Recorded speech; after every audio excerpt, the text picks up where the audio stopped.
On the 18th of September 2017, Hurricane Maria hit the small island of Dominica. As the country is only 750 kilometers squared, this hurricane had a huge effect on all the lives of the people living in it. Homes, schools, the hospital, along with all the beautiful sights and attractions, were gone within one day.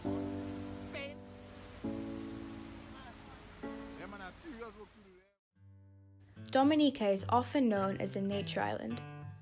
It definitely fits its name, as before this tragic event, Dominica was known to be filled with so much natural beauty.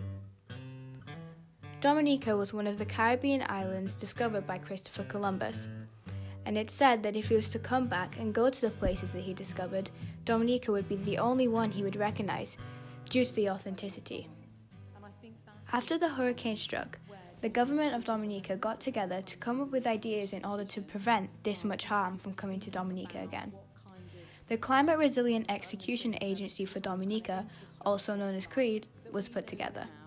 Here is Pep Badwi, who is running the CREED agency, to give more information. As you know, Hurricane Maria hit Dominica on the 18th of September 2017. Fairly soon after that, so I think on the 21st or 22nd of September, the Prime Minister of Dominica, Honorable Roosevelt Skerrit, went to the United Nations General Assembly, which was scheduled for that day anyway, and made a very passionate speech about basically, the island crumbling, and Eden has fallen, is what he said. With physical and emotional difficulty, I have left my bleeding nation to be with you here today, because these are the moments for which the United Nations exists. And it was extremely heartfelt, and it got a lot of positive response from the donor community. And I think based on that positive response, sometime between the end of September and November last year, 2017, the idea of CREED, which is the Climate Resilience Execution Agency of Dominica, was born. So I would say it's just over a year old.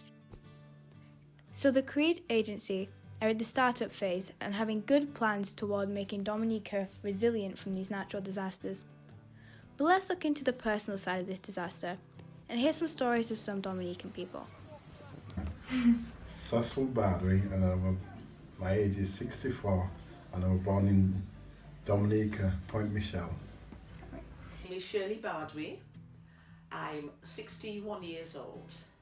My father was born in a village in Dominica called Point Michel, and my mother was born in the city called Roseau. So it was work hard to find in Dominica then? Well, it was just mostly farming and that, and so they just, work was a little bit hard to find. And how was Dominica economically during that time? Well, very hard really. The houses, 90% of them were like wooden houses, which would just say like maybe how the size of a garage, a double garage I'd say. They were very small. But the people there weren't bothered about things compared with the Western world. They'd have a television, but they don't need a microwave. 90% of cooking, nobody had sort of had kitchens. The cooking was always done outside. You're talking 70 degrees, 75, 80 degrees. Who's going to be inside cooking? Memories of Dominica, was it developed or was it struggling economically? I know it was developed because there was a lot of fishing going on, and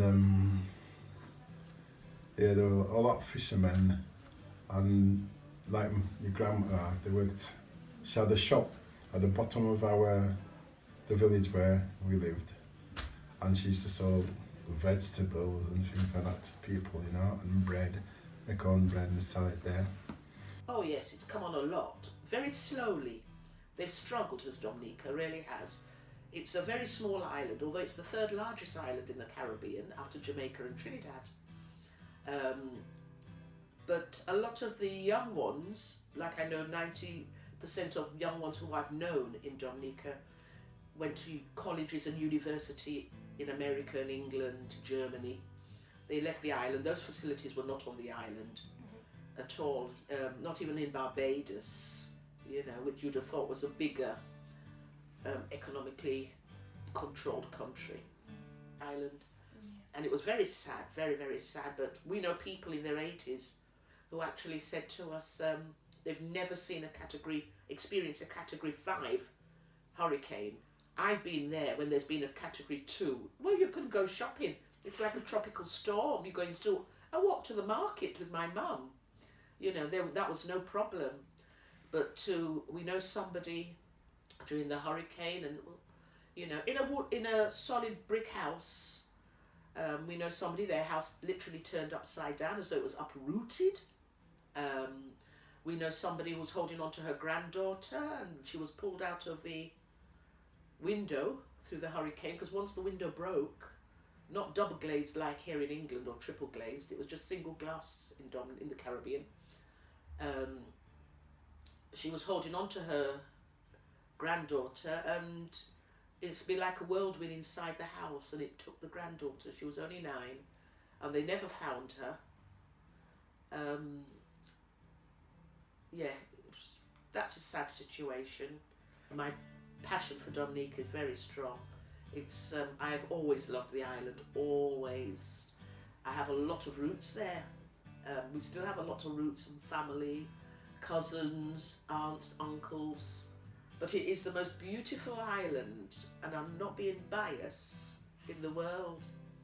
It is, in my heart, is in Dominica. Yeah, and yes, I'd go back any day. It is clear that the physical and emotional damage this hurricane has caused is something worth noticing. As Dominica is such a small country, the drastic result of Hurricane Maria has not been very well shown around the world, compared to the larger countries that suffer too. If there's one message I'd like to express in this documentary, would be for people to understand the distress this natural disaster has caused, as well as possibly doing something to help. I actually believe in doing is getting people to spend their time here. So to work in communities to solve problems. So if there's anyone out there who has 2 or 3 months over the summer and wants a unique opportunity and would like to come and volunteer with us for a couple of months, I have a little apartment on my property where you can stay, and wants the opportunity to get their hands dirty and to open their minds, then that's certainly something we would be happy to try and facilitate.